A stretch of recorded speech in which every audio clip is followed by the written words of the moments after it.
Have you ever met a kid who just seemed different? The kind of kid everyone whispers about, but nobody really knows. Let me tell you about Bradley Chalkers. He was the oldest kid in Mrs. Ebel's 5th grade class, and not because he was the smartest.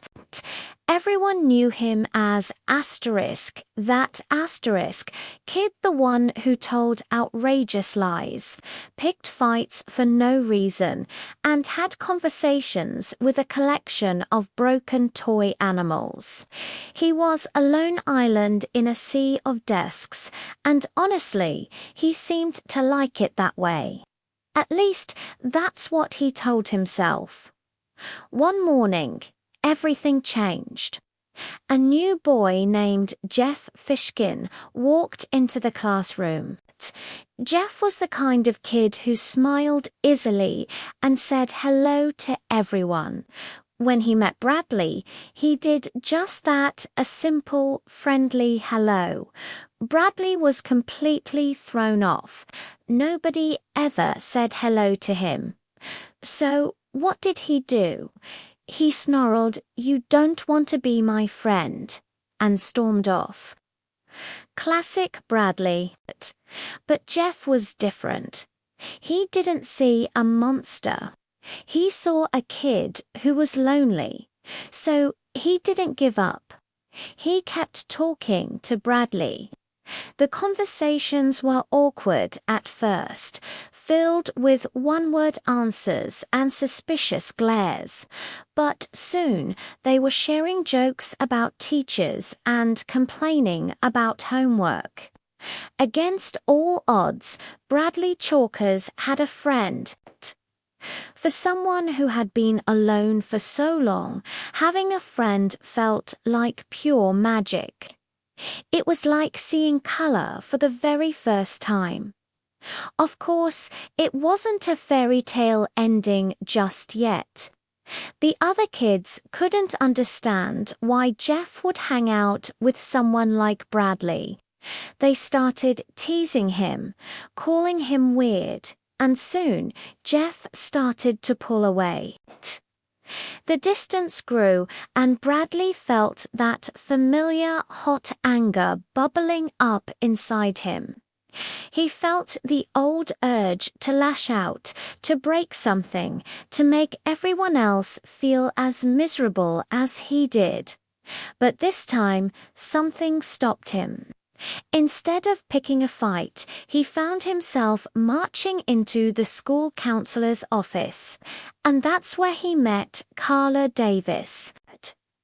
Carla wasn't like any adult Bradley had ever met. She didn't lecture him or tell him all the things he was doing wrong. She didn't look at him with disappointment or fear. She just listened. She listened to his wild stories about giant green monsters and his secret missions to save the world. She listened when he talked about his animal friends. She just listened. Then one day she looked him straight in the eye and said something that would change his life forever. "You re a wonderful person, Bradley. You just haven't learned to see it yet."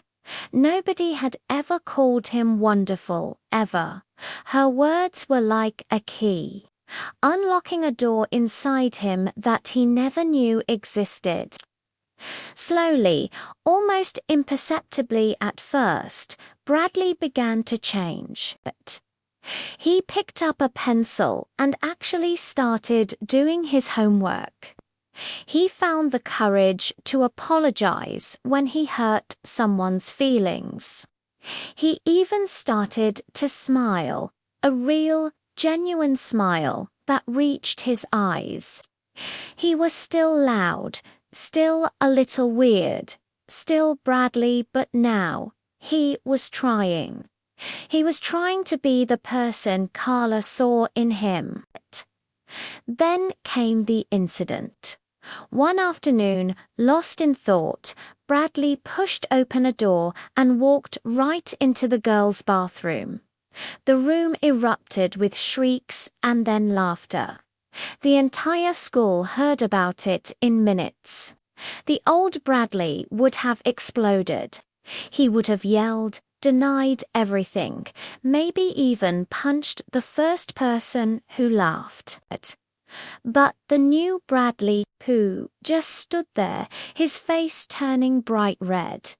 And then he did something no one expected. He laughed. He laughed along with them and said, "Whoops, guess I should read the signs next time." In that moment, everyone saw it. This wasn't the same Bradley Chalkers who sat alone in the back of the class. This was someone new, someone who could laugh at himself, someone who wasn't so angry anymore. A few weeks later, sad news arrived. Carla, the counselor who had helped him so much, was leaving the school. Bradley was devastated. He cried, real tears, for the first time in a long time. It felt like his only anchor was being pulled away.